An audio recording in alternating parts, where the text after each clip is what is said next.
Ҷамшед Абдулов, молики ширкати Олими Каримзод ва корхонаи нассоҷии Олим текстайлз дар ноҳияи Мастчоҳ, ки яке аз олигархҳои тоҷик гуфта мешавад, бо иттиҳоми бозпас надодани 15 миллион доллар қарзаш аз Тоҷпромбонк боздошт шудааст. Дар ҳоле ки мақомоти ҳифзи ҳуқуқ ҳанӯз хабарро шарҳ намедиҳанд, манобеи огаҳ аз ҳодиса гуфтанд, ки боздошти Абдулов 40 рӯз пеш аз тарафи маъмурони додситонӣ сурат гирифт. корхонаи нассоҷии Олим текстайлз дар ноҳияи Мастчоҳи вилояти Суғд аллакай мусодира шуда, дафтари ширкати Олими Каримзод дар душанбе ба мағоза ва дигар марказҳои хизматрасонӣ аз сӯи Тоҷпромбонк ба иҷора дода шудааст. Як масъули Тоҷпромбонк, ки бо қарори Бонки Миллӣ муҷаввизаш бозхон шуда ҷараёни барҳамдиҳиаш идома дорад, дар суҳбат бо Радиои Озодӣ гуфт, ки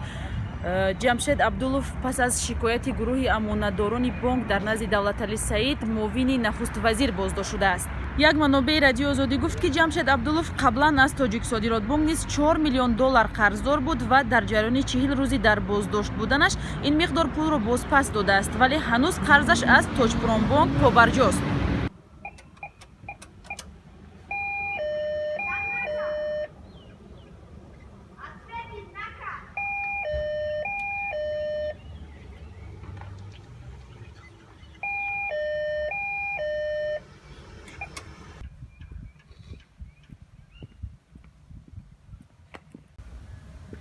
ин маҳаллае аст, ки Ҷамшед Абдулов бо фарзандонаш инҷо зиндагӣ мекард, аммо тавре ҳамсояҳо мегӯянд наздики 4 моҳ аст, ки ӯро надиданд инҷо